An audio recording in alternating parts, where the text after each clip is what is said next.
که ږیرې ورباندې پرېښود امر معروف دې پرېږدي، که سرونه ورباندې اصلاح کول امر معروف ورباندې اصلاح کړي.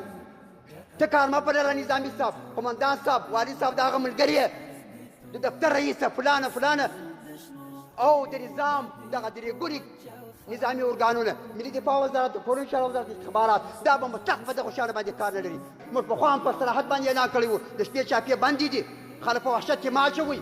دا وحشتونه ډېر سوي دي، هغه وحشتونه مه راتازه کوئ. په دې وحشت باندې خلکو نه ده ګټلې، دلته نظام یې نه ده ګټلی، پایدار نظام یې نه ده جوړ کړی، دلته وحشت ګټه نه ده کړې. دلته دا ناکامې تجربې مه تکراروئ، دلته ضرورت نشته نور د دې زما او تا خپل ولس سره زور زیاتی وکړو. البته د دې ولس بې لارې سړی هم زما او ستا د ولس سړی ده، د دې ولس پر لار سړی، د دې ولس هغه سړی چې هدایت ورته سوی ده زما او ستا د ولس سړی ده، زما او ستا ملګری ده. بې لارې سړی به یې لاس رانیسو، حساب به ورسره کوو، محکمه ورته لرو، خپلې مراجع ورته لرو. هر سړی حق نه لري د خلکو په هر شخصي حریم ورننوځي، هر سړی حق نه لري چې د ځان د امر بالمعروف او نهي عن المنکر مشر ځان جوړوي، چې د خلکو باندې ځینې په ژیرو باندې راګرځول کېږي، په بازارو کې د خلکو په شخصي جیبونو کې کتل کېږي، د خلکو ټلیفونونه پلټل کېږي. ولې د خلکو په حریم باندې کار لري؟ ته څوک یې؟ تا ته چا صلاحیت درکړي؟ ماښام به دا ټلیفون راته راغی، دلته خلک راغلي، پوښتنه مو کوله د فلاني لیوا د قمندان، د فلاني لیوا د قمندان ملګري دي، د لیوا قمندان ستا یې په څه؟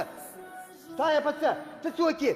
ته خو د اردو سړی یې، د اسلامي اردو یو مشر یې، یو جنرال یې، ته ورڅه خپله اردو منظمه کړه، تعلیم ورکړه، تربیت ورکړه، اردو دې داسې اردو جوړه کړه چې په هغې باندې حساب وشي، ستا ملت تر وساتي، ستا دولت تر وساتي، ستا ولس وساتي، ستا له سرحدونو څخه دفاع وکوي، ستا ملي شتمنۍ دې وساتي. ته په خلکو په کورو باندې څه کار لري؟ ته د خلکو په جوړو فروغو باندې څه کار لري؟ ته د خلکو په شخصي کارونو باندې څه کار لري؟ ته د خلکو په کورونو ورننوځې.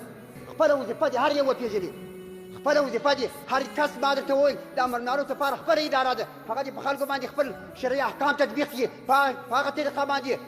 ادعو الى سبيل ربك بالحکمه والموعظه الحسنه وجادلهم بالتي هي احسن.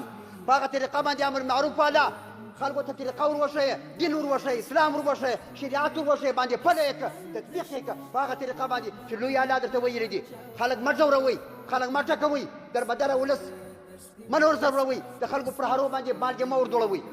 زه دی نه وایم چې موږ ته ټول بې لارې یو یا دا نظام بې لارې روان ده. زه دا وایم که ما او تا و دغه فسادګرو و دغه خلکو ته چې هغه شخصي ګټې لټوي، هغه شخصي شتمنۍ لاسته راوړي، هغه شخصي د خلکو په حریم ورننوځي، هغه د خلکو حیثیتونه پامالوي، هغه خلک تهدیدوي، تعذیبوي، تحقیروي، تذلیلوي. دا خلکو ته که ما او تا موقع ورکړو بل ورځ به بیا زه ته پښو لاندې یو، دغه خلک پر ما او تا باندې حکمرانان وي. ځکه من اعان ظالما سلطه الله علیه، حدیث شریف ته څوک چې د ظالم معاونت وکوي، د ظالم سره کومک وکوي، ظالم ته په صف کې ځای ورکړي، ظالم ته ځان ملګری کړي، ظالم د فلاني ورور د خوا څخه ورته معرفي شوی ده، ظالم د فلاني حاجي ملا صاحب لخوا معرفي شوی ده، فلاني حاجي اخندزاده صاحب لخوا معرفي شوی ده، د فلاني پیر مولوي صاحب زوی ده، د فلاني صاحب زوی ده، د هر چا زوی چې وروره کومه ترجیح وه هغه ته ورکړه، هغه مانډیوال کوي، په څنګ کې به درسره ودروئ، ولس به باندې وټکوئ. ستا ملي منافع، ستا شخصیتونه، ستا د هېواد ګټې، ستا د نظام ګټې،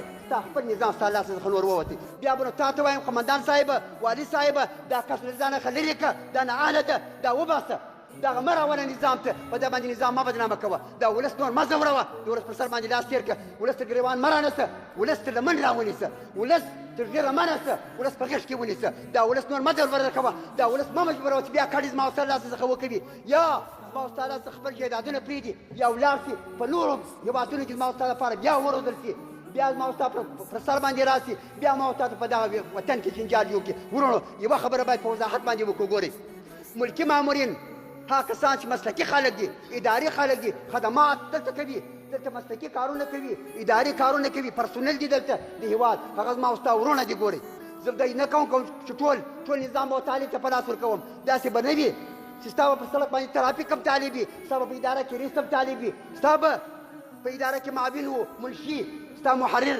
ستا ادارې به هم طالب وي. داسې نه شي کېدلی وروره. دغه ولس د ولس فرد په دغه نظام کې حق لري، د ولس فرد په دغه وطن کې حق لري، د خدمت حق